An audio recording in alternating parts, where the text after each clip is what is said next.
Bem-vindos ao programa da Capa à Contracapa, com o piano de Mário Lagim em fundo.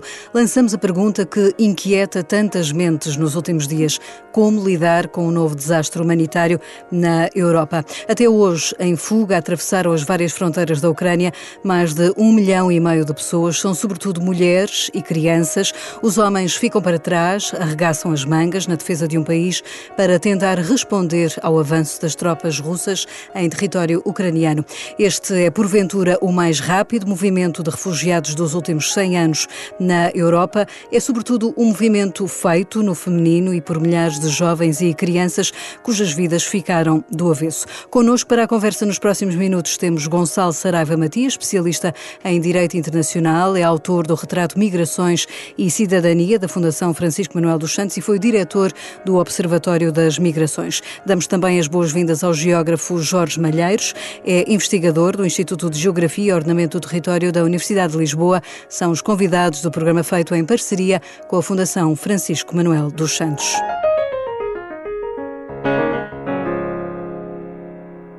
Bem-vindos ao Da Capa à Contracapa, Gonçalo Saraiva Matias e Jorge Malheiros. Esta é uma conversa que alarga a sua geografia ao epicentro dos acontecimentos. Partimos primeiro ao encontro do enviado especial da Renascença à Ucrânia, José Pedro Frazão, ele que costuma estar aqui neste lugar a conduzir o Da Capa à Contracapa. O José Pedro Frazão está há alguns dias já em Lviv, traz-nos o que os seus olhos têm visto. Quem são estes ucranianos em fuga? José Pedro, bem-vindo. O que é que tens testemunhado? Olá Maria João, uma saudação especial para os ouvintes do Da Capa à Contracapa. Hoje estou fora, mas a ajudar a compreender esta crise, uma saudação também aos nossos convidados. Eu gostava de vos trazer aqui na perspectiva não apenas da Ucrânia, mas também dos países à volta. Nós estamos a falar da maior crise de refugiados deste século já e a maior, provavelmente, desde a Segunda Guerra Mundial. Os números conhecidos hoje falam dos 2 milhões de pessoas que saíram já da Ucrânia. Estamos a falar de um êxodo que vai sobretudo para a Polónia, mais de 50%, quase 60%. Estamos a falar de 1.200.000 pessoas que vão para a Polónia. E depois os números espalham-se um pouco pelos países, um pouco à volta. Entre a Hungria, que tem 191.000, depois a Eslováquia 140.000. Há dois países que estão mais ligados ao sul da Ucrânia, que é a Roménia e a Moldávia, que andam à volta de 82.000 pessoas que já passaram a fronteira. E há ainda duas situações que se fala menos. Para já, também pessoas que foram para outros países que não estes à volta da Ucrânia, e são para cima de 210.000 contabilizações.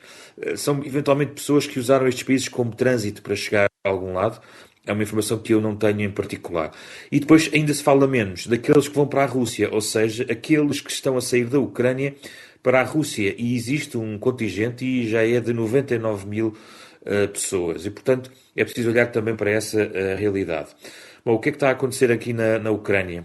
Uma forte pressão, há muita deslocação interna. Já existia desde o tempo da ocupação do leste da Ucrânia uma movimentação em torno dos 2 milhões de deslocados internos, que estavam um pouco por toda a Ucrânia espalhados. Agora tudo isso se junta numa vaga que tem várias portas de saída, mas que é muito, muito forte. Estamos a falar de muita gente que está a tentar sair da Ucrânia. Eu estou em Lviv, que é uma cidade, a maior cidade do oeste da Ucrânia, e a cidade já está a chegar ao seu limite do ponto de vista do alojamento.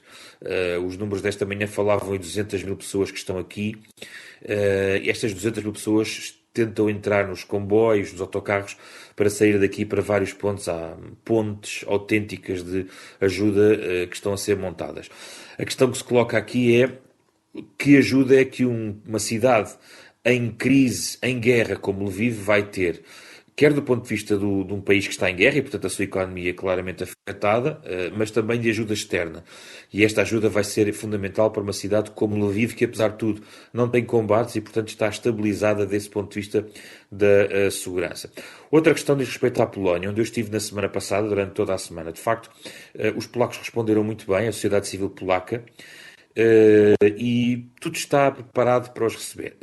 Na Polónia, ao contrário, por exemplo, da Moldávia, não há campos de refugiados, porque como muitos ucranianos ao longo dos últimos anos foram para a Polónia, fugindo desta tensão no leste da Ucrânia, existem muitas redes familiares no lado da Polónia.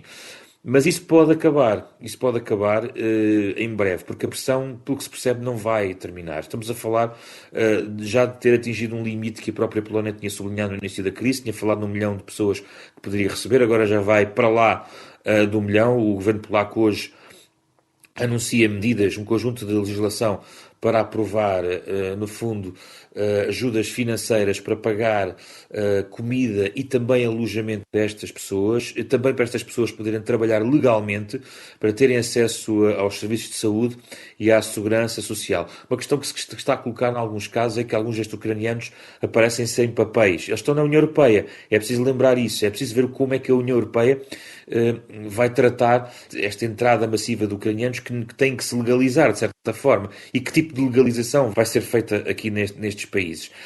Outra questão é a absorção desta onda, e se tudo continuar como até aqui, a onda não vai parar, ou seja, a Polónia vai ser profundamente desestabilizada, será provavelmente o país mais desestabilizado e terá que ter algum tipo de apoios.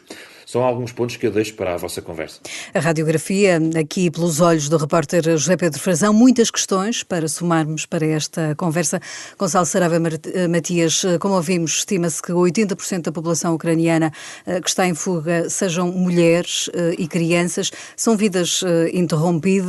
Que futuro podem ter estas mulheres e estas crianças nos países de acolhimento? Serão força de trabalho? Estas crianças podem ser integradas num sistema de ensino? Boa tarde e muito obrigado pelo convite. É um enorme gosto de estar aqui. Cumprimento também o Jorge Malheiros. É uma situação muito difícil e aquilo que sublinha, que é a esmagadora maioria de mulheres e crianças, aumenta essa preocupação.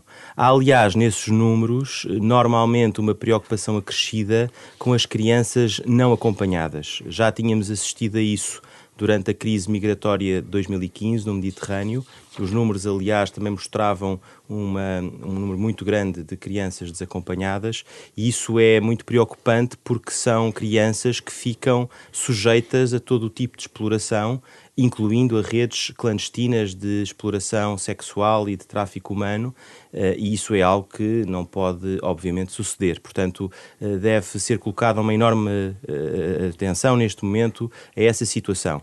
É natural que sejam, sobretudo, mulheres e crianças a chegar, tendo em conta que existe a lei marcial na Ucrânia neste momento. Os homens vêm à fronteira deixá-las. Os homens vêm à fronteira deixá-las e regressam para a guerra. Estão, aliás, impedidos de deixar o país porque têm de estar a combater nas Forças Armadas. E, portanto, são pessoas que entrarão nos nossos sistemas. Eu diria que a primeira preocupação, em linha com o que estamos aqui a dizer, a primeira preocupação deve ser humanitária e com a recepção destas pessoas e com o acolhimento humano e digno destas pessoas na fronteira.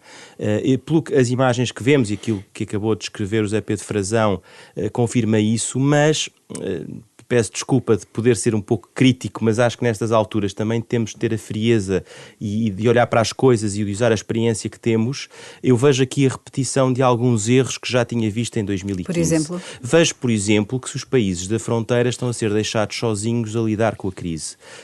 Vemos muita solidariedade dos polacos, vemos muita solidariedade de outros países que fazem ali fronteira, vemos este esforço coletivo que está a ser feito, a oferta da Polónia de receber pelo menos 1 milhão de pessoas. Vemos algum voluntarismo até de compatriotas nossos que pegam em caravanas e se dirigem, e tudo isso está muito bem, está muito certo, mas há uma resposta institucional que não pode deixar de existir e que já falhou em larga escala em 2015, e daí algumas das consequências sociais e políticas que tivemos depois disso, e na minha perspectiva continua a falhar.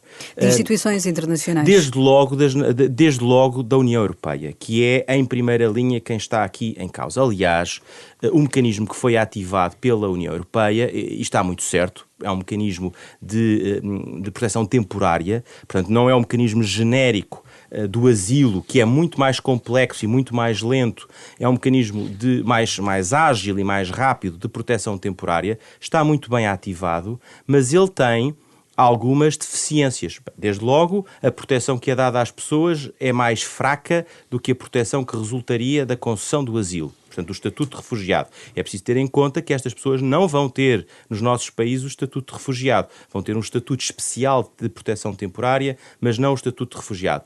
Não quer dizer com isso que não tenham os seus direitos protegidos. Há bocadinho falava no direito à segurança social e à saúde, tudo isso está protegido, mas não é o mesmo grau de proteção que teriam se fossem refugiados. E, por outro lado, é preciso haver aqui uma coordenação europeia nesta matéria, porque aquilo que nós vimos em 2015 foi precisamente que quando os Estados não são coordenados neste esforço de integração, depois há assimetrias internas e há grandes dificuldades na gestão, até das opiniões públicas internas. Deixe-me somar aqui também a opinião de Jorge Malheiros, ele é geógrafo. Uma das coisas que vemos nas imagens que nos chegam diariamente, vemos que as crianças não choram, vemos mães com um olhar de incompreensão perante esta situação.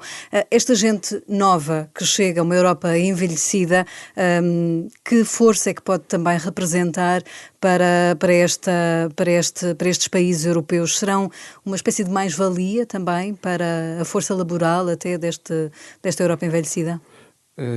Bem, boa tarde, boa tarde ou boa noite. Deixe-me primeiro dizer aqui uma coisa que é, e voltando um bocadinho atrás, mas fazendo a ligação com o que o Gonçalo estava a dizer, a maioria das pessoas que chegam são mulheres e crianças. Hoje estamos no Dia Internacional da Mulher e é bom recordá-lo e lembrar aqui que é pena estas circunstâncias em que estas mulheres e estas crianças se encontram, sobretudo estas mulheres. E depois é bom desejar, apesar de tudo, um bom Dia da Mulher e esperemos que haja alguma lembrança dele, mesmo em circunstâncias difíceis, sobretudo porque eu pertenço àquele grupo que acha que a existência de um Dia da Mulher e a existência de uma igualdade de direitos é boa para homens e para mulheres, portanto também para os homens um bom Dia Internacional da Mulher. Dito isto, eu creio que quando nós pensamos neste volume tão significativo, hoje já se falava em 2 milhões, não é? 2 milhões em 12 dias, e o Zé Pedro falava nisso, ele é a maior crise se nós pensarmos, eu diria, numa lógica de densidade, que é muita gente em pouco tempo. Há 6 milhões de venezuelanos fora da Venezuela, neste momento. A estimativa aponta para 5 e 6. Portanto, se for em termos de extensão, nós temos outros casos igualmente graves ou mais graves do que a situação não é a situação do que se passa na Ucrânia, é a situação de dificuldade porque passam aqueles que estão fora do seu país. E eu creio que, como dizia também o Gonçalo, isto é sobretudo uma questão de proteção humanitária, portanto, proteção internacional de cidadãos que estão em risco forte no seu país. E também concorda que tem falhado essa resposta? Deixe-me só terminar esta ideia. O que significa que falarmos de emprego ou do contributo que podem dar para os países onde estão é, a meu ver, neste momento, uma questão claramente secundária. Até porque nós falamos de um país que também é envelhecido. A Ucrânia não é um país jovem. Nós não estamos a falar de pessoas que vêm da África subsaariana.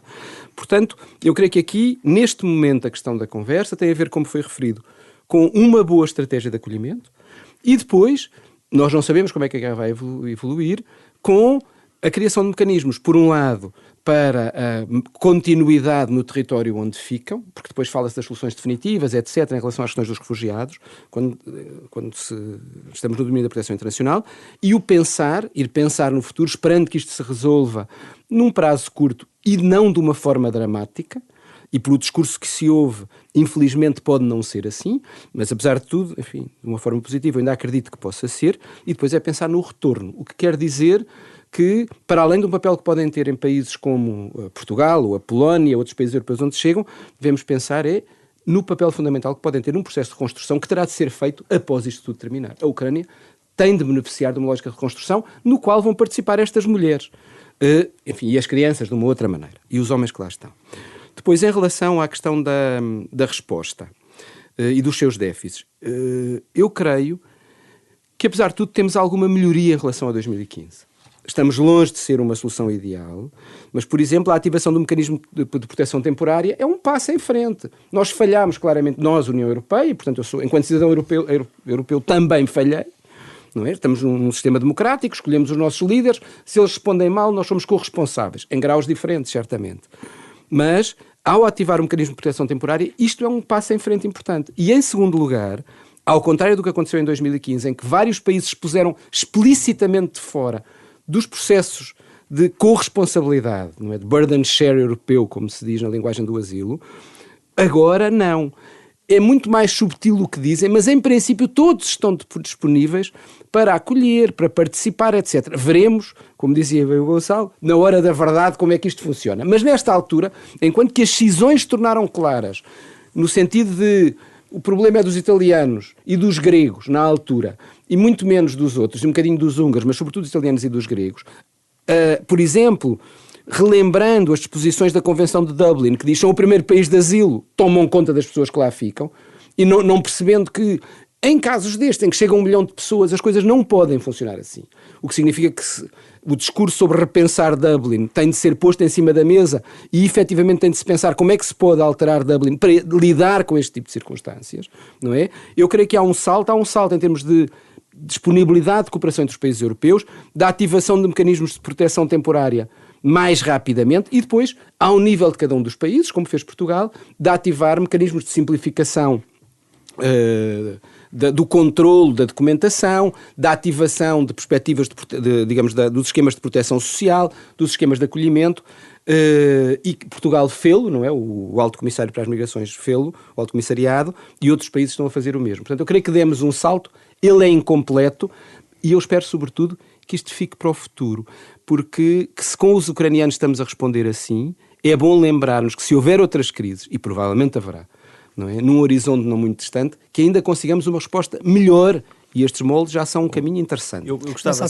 só de comentar que estou inteiramente de acordo com o Jorge, e também acho que nós tivemos aqui vários aspectos positivos de evolução em relação a 2015, mas eu talvez seja um pouco mais pessimista quanto aos resultados, porque nós também nos recordamos que em 2015 os alemães foram para as estações de comboio receber os refugiados e aplaudi-los e levar alimentos. E pouco tempo depois, Angela Merkel ia perdendo umas eleições por ter dito que aceitava receber 1 milhão de pessoas, o mesmo que os polacos disseram agora, 1 milhão de pessoas, e depois teve imensas dificuldades em formar o governo, foi a principal questão que impedia a coligação de governo na Alemanha, e depois assistimos a respostas populistas e xenófobas um pouco por toda a Europa.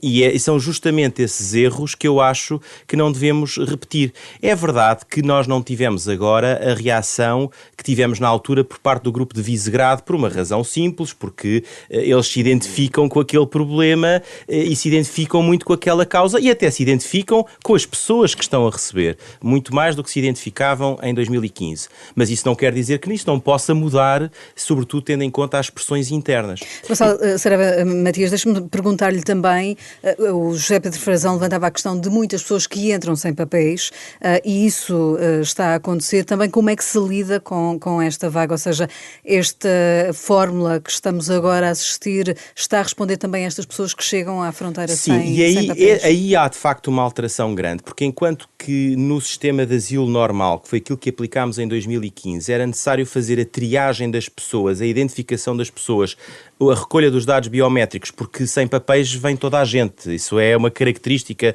dos movimentos de refugiados. Mas enquanto que nessa altura havia essa necessidade de triagem que falhou redondamente, porque a Europa não conseguiu organizar um sistema de hotspots que funcionasse e fosse capaz de fazer essa triagem, isso agora é dispensado. Mas é dispensado administrativamente, ou seja, o que nós estamos a dizer é, de acordo com o regime vigente, as pessoas não têm que fazer prova porque o regime dispensa. Aliás, a ativação portuguesa diz isso mesmo, que é possível substituir as formas de identificação por outras formas que não sejam documentais. Tudo muito certo. O problema é que nós estamos em 2 semanas, não, em menos, numa semana, com 2 milhões de refugiados, podemos chegar aos 10 milhões, se estima as Nações Unidas, e, portanto, isto é uma pressão interna enorme e pode haver um colapso da resposta. Pode haver um colapso da resposta e haver depois até desconfiança sobre o modelo de funcionamento, não é? E, portanto, tem que haver muito cuidado na forma de processamento de tudo isto para garantir, reparem, voltemos aos mitos, não desapareceram, a ideia de que podem estar a entrar terroristas, a ideia de que podem entrar criminosos, que é uma coisa que não é verdade, todos sabemos que não é verdade, mas é um mito que difundiu e é um mito que depois vai borbulhando nesse caldo do medo. medo, e nós neste momento estamos, no fundo, embevecidos com um movimento mundial de solidariedade muito certeiro e muito certo em relação à Ucrânia, mas isto infelizmente vai passar, e quem desenha estas políticas e pensa estas políticas tem a obrigação de pensar no day after e aquilo que vai acontecer de pressão interna e nas nossas opiniões públicas quando este movimento desaparecer e depois tivemos de lidar com... E, portanto, eu não quero com isto dizer, por favor, não me interpretem mal as minhas palavras, eu acho que nós estamos a atuar muitíssimo bem e é assim que devemos atuar, mas é necessário uma preocupação institucional com a forma como lidamos com este fenómeno no dia a seguir. E precisamente no dia a seguir, na cabeça de muitos ucranianos que saem hoje aos malheiros, está o regresso, a ideia de voltar a um lar, a uma casa. O grau de destruição que vemos que está a acontecer em muitas das cidades ucranianas pode pôr esse regresso também em causa? Vai ser necessária uma resposta de ajuda europeia à reconstrução da Ucrânia? Claramente vai, eu diria europeia e de outros países também, mas claramente europeia, uma vez que o conflito se passa na Europa e há aqui, da parte da Ucrânia, até do ponto de vista formal, a solicitação da adesão à União Europeia significa o enfatizar os vínculos existentes. Sabemos que o processo levará tempo, provavelmente, mesmo que a resposta seja mais expedita face a outros processos mais lentos do passado, ele levará tempo. Sabemos como é que funciona a União Europeia, é uma instituição lenta neste tipo de processo, é um processo internacional que seria sempre complexo. Portanto, vai ser preciso uma ajuda internacional larga de vários países, porque quando se diz aqui a União Europeia, provavelmente os Estados Unidos e a América do Norte também estarão envolvidos, e não é de excluir que alguns países asiáticos, quer da Península Arábica e do Golfo, quer a própria China ou o Japão, possam estar envolvidos neste processo depois de recuperação da Ucrânia. Voltando um pouco atrás, eu acho que o Gonçalo tem toda a razão, nós temos de pensar, isto é, os políticos têm de olhar a maior prazo. Eu creio que neste momento nós estamos num período de uma enorme incerteza. Primeiro, não se sabe exatamente qual é que é o número de pessoas que vai chegar. São muitos, mas 2 milhões ou 8 milhões é uma diferença substancial. E, em segundo lugar, nós não conseguimos prever exatamente o tempo de duração do conflito. Pode-se... Porque eu creio... Enfim, não sou nada especialista em questões militares, mas creio que neste momento tanto pode acontecer, num prazo relativamente curto, uma espécie de ocupação militar formal e de tomada do poder pelos russos, como, apesar de tudo, a resistência ucraniana, mesmo do ponto de vista das instituições ucranianas, não é passar à guerrilha, se pode prolongar por mais tempo do que se espera. E até pode haver, por esgotamento, isto é, o efeito das sanções e dos problemas que se fazem aqui sentir, ou que se vão fazer sentir e que já estão a fazer sentir para a população russa, podem fazer com que, a determinada altura, a resistência face a uma opinião pública, mesmo fortemente condicionada e controlada no contexto da Rússia, ela existe e pode chegar até uma outra parte do poder. O Putin concentra muito poder em si próprio, mas há uma entourage e pode a determinada altura, designadamente a oligarquia económica e depois alguns dos que estão próximos do ponto de vista da gestão política da Rússia, acharem não pode ser mais. E, portanto, cair por dentro, digamos assim. E as coisas caírem por dentro. Portanto, neste momento há uma incerteza enorme. E essa incerteza tem implicações sobre o que vai acontecer a seguir. Se isto parar depressa, o que temos é de mais rapidamente criar um mecanismo de apoio ao retorno. Se isto se prolongar muito tempo, o que temos é, como disse o Gonçalo bem, é de pensar como é que o day after permite manter no território europeu 2 milhões, 3 milhões, 5 milhões de pessoas. E isso, de facto, é muitíssimo complexo. E será sempre um desafio. Eu acho que nós estamos a fazer melhor, não quer dizer que estamos a fazer muito bem. E a última nota é esta. Há 2 coisas que facilitam isto. Uma é a questão humanitária. Portanto, que fez com que se desse esta resposta aos sírios naquela altura e que fez com que a senhora Merkel, ainda por cima vindo de uma área aí sim com muita população jovem, a Alemanha, um país dos mais envelhecidos da Europa, como nós de resto, via nesta população um elemento positivo, com os problemas que depois apareceram. Depois há uma questão de proximidade. Há muitos ucranianos. A Polónia, parecendo que não, tem muitos emigrantes, mas tem muitíssimos imigrantes cuja maioria são ucranianos. O que significa que há uma ligação. Não é só o pertencerem um pouco ao mesmo grupo, ao mesmo espaço sociogeográfico, mas de facto há uma imigração que aproximou a Ucrânia da Polónia, como aproxima Portugal da Ucrânia, em muito menores números, mas também. Portanto, estes 2 aspectos facilitam o receber estas pessoas. Há depois 2 outros que são desafios muito significativos. Um é o geopolítico. Eu creio que esta conjugação mais favorável ao acolhimento de ucranianos do que era, por exemplo, o possível acolhimento dos sírios, tem a ver com a posição geopolítica, que depois é transmitida pelos média, mas também pelas forças políticas, etc., no contexto europeu. Haverá sempre, não quer dizer que não haja desafios enormes, com certeza que há, até pelo número que as pessoas podem ter e por as questões que existem em termos de discriminação, de xenofobia, isso não desapareceu, mas há uma proximidade maior. Queira-se ou não se queira, a verdade é que o facto de serem europeus, de estarem num grande espaço geopolítico, geopolítico que nos é familiar, de se aproximarem da União Europeia e mais, e de serem sobretudo mulheres. É diferente a percepção que se tem de uma mulher ucraniana ou de um jovem sírio. Queira-se ou não se queira, e a própria forma como a opinião pública é construída, às vezes como as coisas são transmitidas nos mídia, e se constrói a imagem do outro, acaba por ser mais favorável a este grupo que vem agora. Não resolve os problemas todos, mas apesar de tudo facilita. Mas, e Portugal tem também uma grande comunidade ucraniana bem estabelecida há quase 20 anos por cá. Gonçalo Sarabia Matias, há pouco Jorge Malheiros também introduzia aqui a questão das sanções. A Rússia nunca pensou que houvesse esta resposta quase em uníssono no mundo, que quase que isolasse Moscovo politicamente perante o resto do mundo. Há um machucar da imagem da Rússia e Putin poderá ter que tirar ilações disto?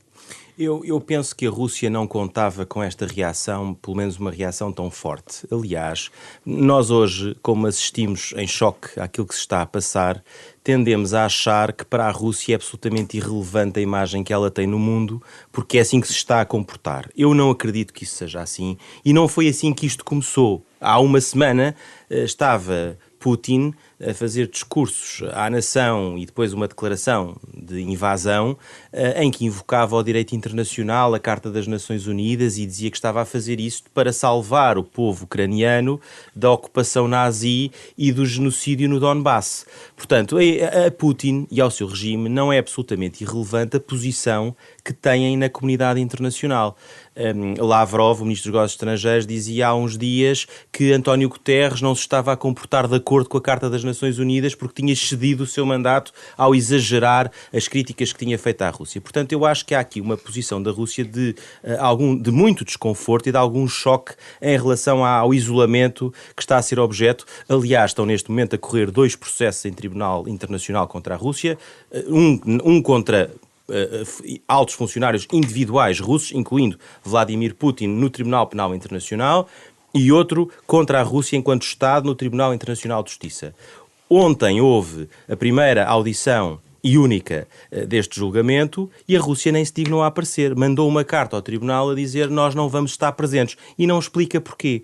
Isto mostra uma desorientação total de um Estado que não é um Estado pária. Nós não estamos a falar da Coreia do Norte, nós estamos a falar de um Estado que é fundador das Nações Unidas e membro permanente do Conselho de Segurança. E, portanto, há aqui um isolamento que, do ponto de vista da comunidade internacional, a Rússia não esperava.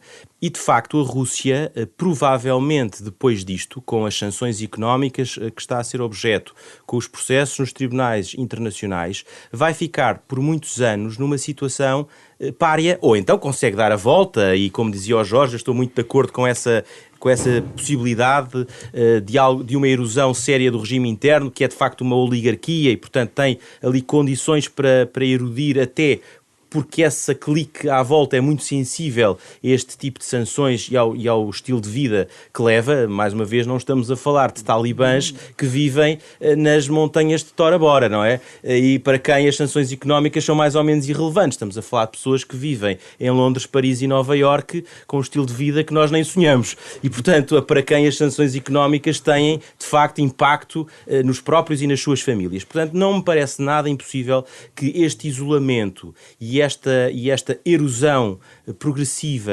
interna possa levar a uma alteração política relevante na Rússia, e aí a Rússia será obviamente recebida de braços abertos na comunidade internacional, porque aqui é preciso distinguir o regime oligarca e autocrata de Vladimir Putin do resto do povo russo, que aliás tem tido manifestações de enorme coragem no contexto de um regime autocrático, com manifestações em Moscovo e em São Petersburgo, como dizia o Jorge.